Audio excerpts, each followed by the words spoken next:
دوستان عزیز ببینید شماره زیادی مخلصان در اینجا جمع آمدن و در همین دو تاتمی انکتر که در اینجا تاتمی نام میبریم پهلوانان جمهوری تاجیکستان در چمپیونات امسال بهره به دست آوردن جایزه های افتخاری مبارزه میبرند. خب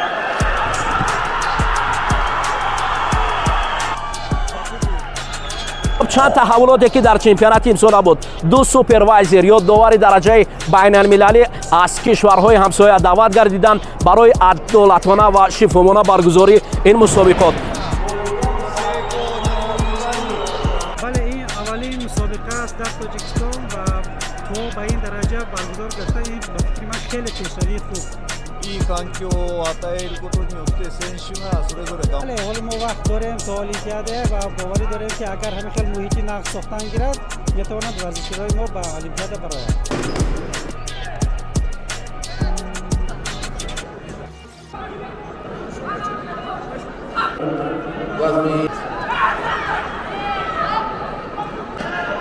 حالا ما با دوستان عزیز در مراسم افتتاح چمپیونات امسال قرار داریم و بعد از چند لحظه مراسم افتتاح با شرکت راهبریت جدید فدراسیون جودوی تاجیکستان با یک شکوه و شهامت بلند با یک نورافشانی بلند دایر میگردد. امسال باوری کامل است که منتخب تاجیکستان چهره های جدید را انتخاب میکند و از میان آنها البته داوران ژاپنی در اینجا حضور دارند. بهترین ها را انتخاب کرده برای سفربری به مسابقات بین المللی سرفراز می شود. این است که مقصد امسال چمپیونات هم دریافت بهترین چهره ها است و در اینجا البته جهان پهلوان کشور رسول باقیف هم حضور دارد. با حضور آنها این مسابقات باز هم عالی‌تر می شود. به این خاطر دوستان عزیز بیایید در یک جایگه تاجیکستان را طرفدار باشیم و زیر یک لیوای تاجیکانه، لیوایی که ما را به مقصد می رساند و با یک صدایی که ما همیشه می گوییم تاجیکستان به پیش، تاجدارانش به پیش.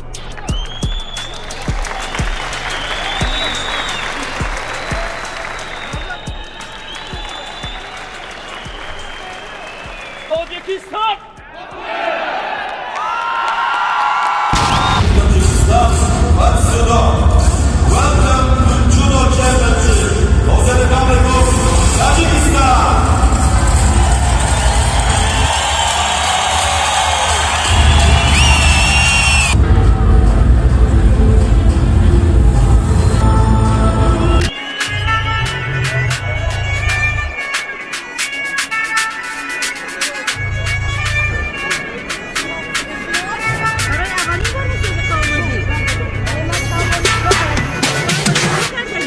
برگزاری مسابقه امروزه نشانه آن است که امروز ورزش تاجیک مرحله به مرحله پیش رفته ایستاده است. ناگفته نماند که برگزاری این مسابقه امروزه تحت رهبری فدراسیون جودوی جمهوری تاجیکستان و اینچنین کمیته کار با جوان ورزشی نزد حکومت جمهوری تاجیکستان برگزار کرده شده است.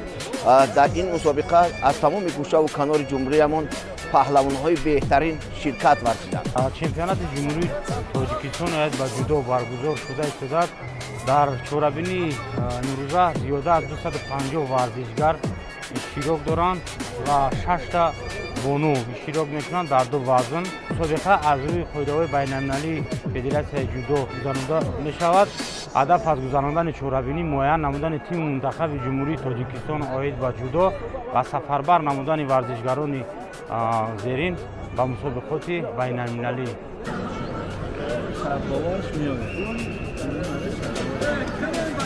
دستگیری رهبر شهر دوشنبه رستم امامعلی است که در پایتخت هم چنین مسابقه‌های بافروز برگزار شده است. از رفت برگزاری معلوم می‌گردد که مسابقه امروزه از مسابقه‌های بین المللی گرامشلین که در دیگر دولت‌ها برگزار می‌گردد هیچ کمی ندارد. تشکیلاتی‌های نو ببینید فدراسیون که نو شد فدراسیون این همه کارا باز نویگری هستند. ببینید قدر مخلص، اینقدر پهلوانان، اینقدر به درجه بلند تشکیلات کردن که بسیار خوب. من حاضر پهلوانان بهترین از تمام گوشه و کنار جمهوری در این مسابقه شرکت می‌ورزند. باوری کامل داریم که بهترین ها غلبه میکنند و در آینده شرف و پرچم جمهوری اسلامی را در مسابقه‌های بین‌المللی بلند می‌بردارند. собиқадорон ҳама қатор мешем шодашавии ин мусобиқаро интизорем. дар мусобиқаи имрӯза доварон дар як сатҳи хуб доварӣ карда истоданд ва дар мусобиқоти имрӯза ду довар ба асри супервайзер аз яке аз Федератсияи Россия иштирок доранд ва дигаре аз ҷумҳурии ҳамсояи ҷумҳурии Ӯзбекистон ва таҳти контроли онҳо доварон дар як сатҳи хуб доварӣ карда истоданд. Фарқияти ин мусобиқот аз мусобиқоти пештар аз ҳисоби доварон хеле хубтар мебошад. Шоҳида дар чемпионати ҷумҳурии Тоҷикистон айни ҳол иштирок дорам. Мехоҳам ки сазовори ҷои аввал шавам. Дар ин намуди варзиш 9 сол аст ки машқ тамрин карда истодам. дар мусобиқаҳои байналмилалӣ парчами давлатии Тоҷикистон борҳо парафшону суруди миллӣ садо гардидааст. соли 2008 Расул Боқиев яке аз аввалин медали олимпиро ба Тоҷикистон, соли 2016 ва 2017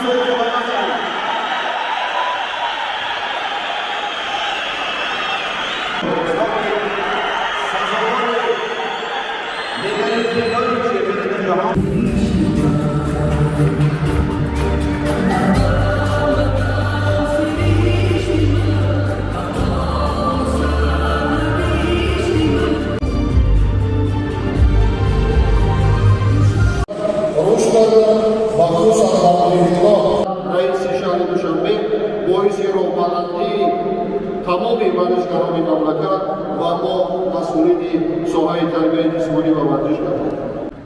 Нишастан мехостам ҳамаи шуморо ба маросими оғози чемпионати ҷумҳурии Тоҷикистон воҳид баҷило хайрмақдам монем.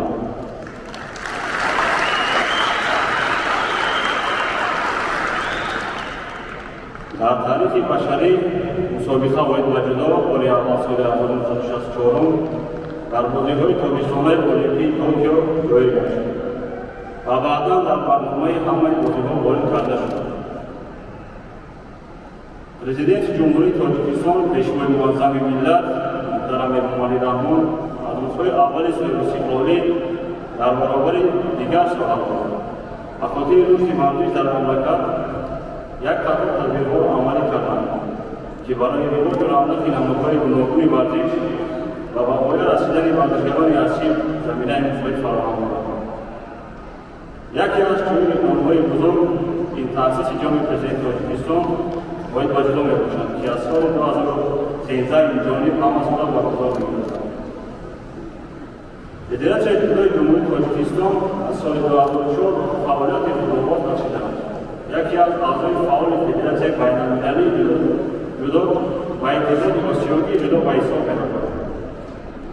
боиси хушнудист ки имрӯзҳо дар саросари кишвари азизамон зиёда аз 20 000 варзишгар аз рӯи ин намуди куштингирӣ машқу тамрин менамоянд.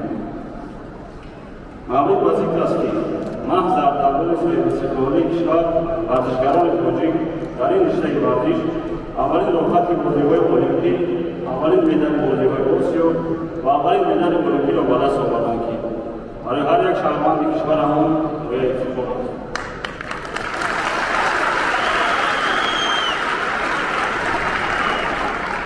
бо дастгирии бевоситаи раиси шаҳри Душанбе муҳтарам Рустам Эмомалӣ мусобиқаи ҷаҳонии гран-при Душанбе давоми солҳои 2023 ва 2026 дар пойтахти мамлакат баргузор мегардад. ҳозирини муҳтарам, роҳбарияти Федератсияи ҷудои Тоҷикистон ба хотири рушди минбаъдаи ин намуди варзиш иқдом гирифтааст ки барои марказҳои ҷудо дар шаҳрҳои Душанбе, Хуҷанд, Хӯрок, Бохтар ва Фурӯх инфраструктураи варзишии муносиб бунёд намоянд. ҳамзамон аз оғози соли 2023 ҷиҳати омодагӣ ва такмил додани маҳорати касбии варзишгарони тоҷик ба кишвар мутахассисони ҷоҳонӣ даъват карда шуданд.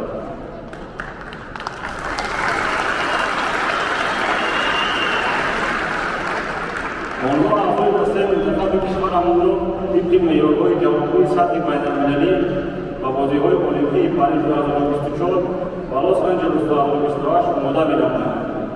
инчунин ба мақсади табдилу ташвиқи ҷудо дар байни насилҳавас Федератсияи ҷудои Тоҷикистон дар ҳамкорӣ бо Федератсияи байналмилалӣ тасмим гирифтанд ки برنامه مخصوص برگزاری مشغولیت‌ها را باید مجموع در 20 مؤسسه تعلیمی تهیه و عملی نمودیم.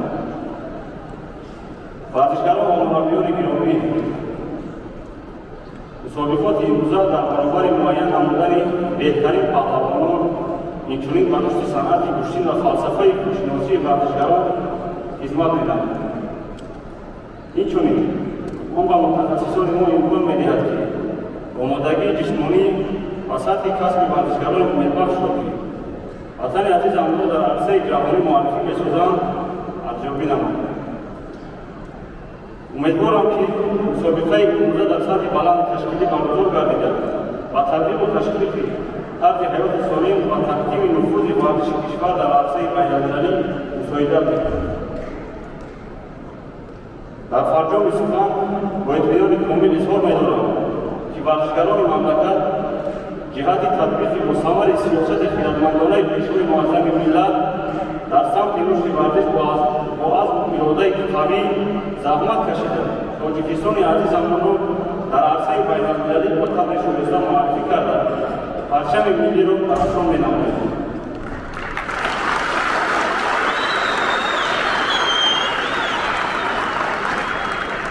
محترم استادان، حاضرین گرامی، دوستان عزیز، امروز در مهمانی ما متخصصان خارجی و مهمانان مملکت حضور دارند. اما می‌خواستم از آن خودم و از همه مخلصان جدا که در این کلام حضور دارند با زبان روسی مهمانان را خیر آمدید می‌گویم.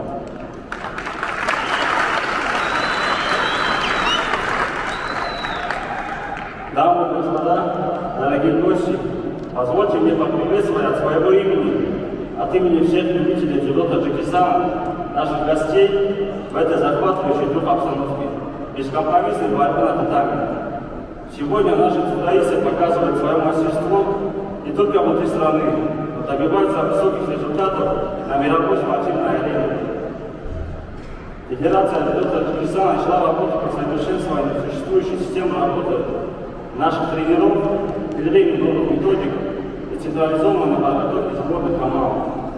Нам важно, чтобы дзюдо преподавали на высоком уровне во всех уголках нашей страны. И буквально вчера мы подписали соглашение со специалистами из Японии. Мы планируем построить академию дзюдо в Душанбе и центры дзюдо в областных центрах нашей страны и оснастить их современным инвентарем. Так же, как вы уже знаете, при поддержке мэра города, уважаемого Руслана Мамали, в течение 4 лет проходить Гран-при Душанбе, уверен, что все эти инициативы поднимут наше дзюдо на самый высокий уровень. В скором будущем мы сможем достойно конкурировать с мировым лидером дзюдо. Спасибо за внимание.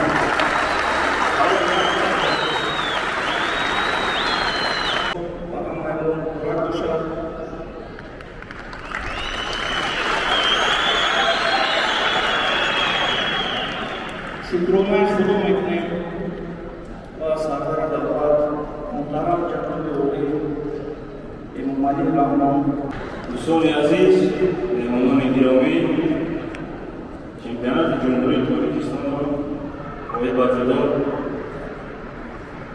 شده اعلام می‌نمایم.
Saidabro Shabo.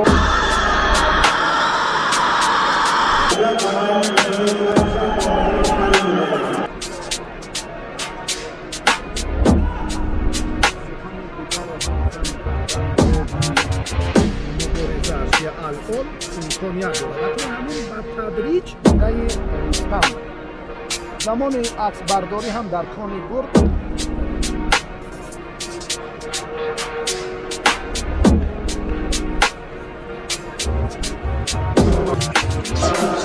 Saidabro Shabo بوده باشد.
در سطح گران پری گران سلام ها برگزار کرده ایستاده است. برای همه ورزشکارانی که در این مسابقه اشتراک میکنند موفقیت خواهانم که به یگان شکست و بگذار بهترین ها غالب گردند. امروز از طرف فدراسیون دسته المپی جمهوری تاجیکستان را که 6 گانه در وزن جمعی 100 کیلوگرم، تیمور رحیموف در وزن 90 کیلوگرم، من و جهانگیر مجیدوف وزن 81 باشد، سامان محمدبکوف، شادمان رضایی وزن 73، بهروز خواجه‌زاده ما را در این مسابقه آزاد کردند. دسته ملی المپی را ما برای بازی‌های آسیایی که در ماه سپتامبر در دولت چین برگزار می‌گردد و چمپیونات جهان در دولت قطر برگزار می‌گردد، برای آنجا تیاری جدی داشتیم. ما از اول سال مشق‌های دسته جمعانه از طرف فدراسیون برای ما سفربر کردند. با مشق‌های دسته جمعی دولت استرالیا رفتیم. مسابقه اولین در پرتغال اشتراک کردیم. همش با دستگیری فدراسیون جودو جمهوری تاجیکستان.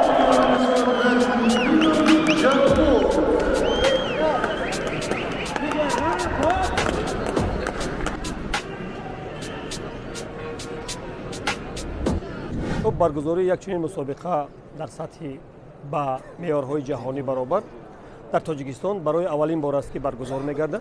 و فکر می‌کنم که صورت گرفتن چنین مسابقه ها در چنین سطح و در یک مهارت بالای تشکیلی که امسال هم رئیس فدراسیون جودوی کشور عوض شد و هم نایب رئیس فدراسیون جودوی کشور برای اولین بار از کارشناسان این ساحه از مکتب ژاپنی را گذاشته از روسیه به تاجیکستان دعوت شده است. همچنین یکی از مربیان بسیار نمایان از ژاپن با تکورا که سامان محمدبکوف تمرین میکند به دوشنبه آمده است.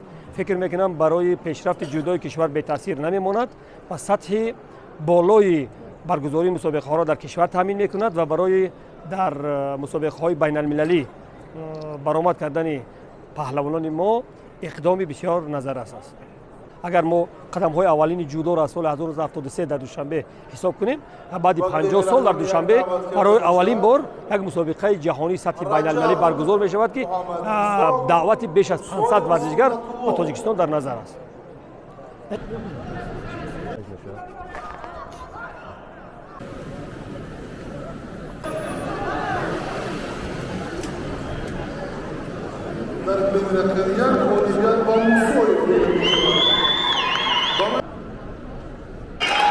امروز برگزاری این مسابقه ما جوابگوی سطح جهانی است. اون نقشه‌ای که هنگام در روز کنفرانس قرارنبته وقتی انتخاب شدنشون گفته بودند، الکی همه اون فکرایی که آن کس برای رشد این نمود در جمهوری به نقشه گرفتن آغاز شد و من باوری دارم با این طرز کاربری دور نیست که تاجیکستان عزیز ما در المپیاد 2024 حیاتی پره، در المپیاد 2028 من باوری دارم که تاجیکستان ورزشکارای خوبی خود رقم‌های دور سر به دیگر دولت‌ها می‌دهد. مردم تاجیک اصلاً پهلوانند.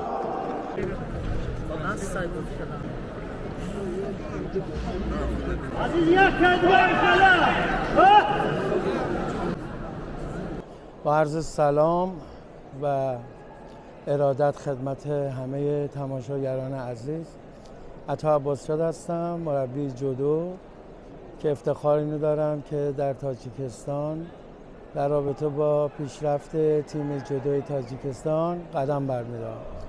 انشالله فردا هم در وزن 90 کیلو با آقای کرامت الله در این مسابقه شرکت میکنیم و بسیار خوشحالیم از مدیریت این مسابقه، نحوه برگزاری این مسابقه و از اینکه مربیان عزیز تاجیکستان و قهرمانان خیلی آماده و بسیار پر امید در این مسابقات شرکت کردند و تبریک میگم به اعضای فدراسیون جدید که گام بسیار عالی برداشتن جهت توسعه رشته ورزش و بالاخص جودوی کشور عزیز تاجیکستان.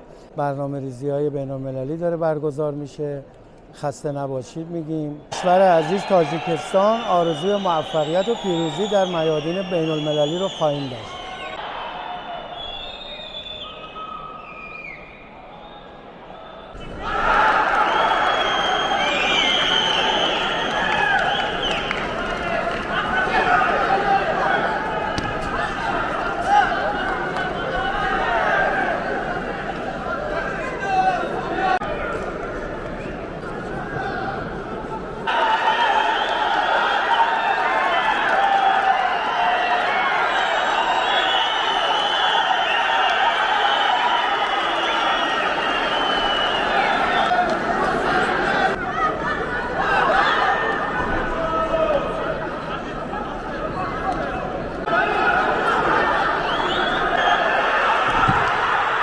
من رحیم اسرائیل خرسند از آن هستم که امروز چمپیونات جمهوری تاجیکستان برگزار گردید و در این مسابقه با شکوه من به فینال برآمدم و از 4 حریف خود سرفراز گردیده و فینال برآمدم. من خرسند از آنم که بر فینال غالب آمده و سزاوار جای اول گردم. دو در گشتین‌های بین‌المللی پرچم عزیز خویش را بلند بردیم.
дар вазни мегардад.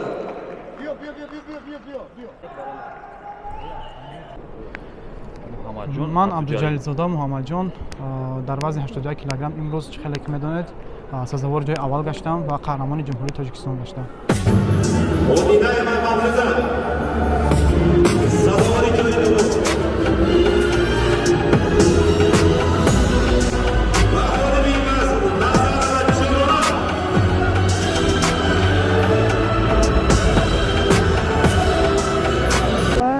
باشم در این مسابقه سزاوار جای اول گشتم در وزن 63 کیلوگرم. در آینده نقشه دارم که در مسابقه های جام جهان گران پری شرکت کرده سزاوار جایهای نمایان کردم. 30 نفر ورزشگرانی بالایاقت مرحله‌های خود را گذرانیده در این مسابقه بانفوذ شرکت ورزیدند. رخصان‌آور است که بار اول در این مسابقه بانوان تاجیک برآمد نمودند.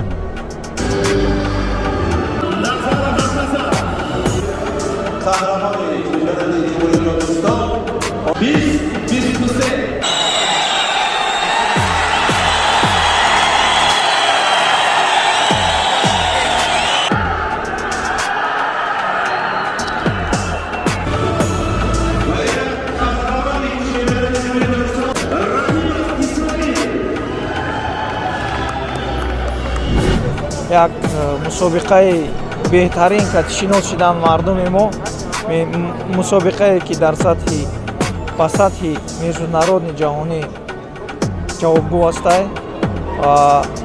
дар рӯзҳои наздик худохоҳа фикру нақшаҳои зиёд дорем ва иншоалло ягона мақсади мо дари намуди варзиш ки аз бозиҳои олимпӣ медал биёрем.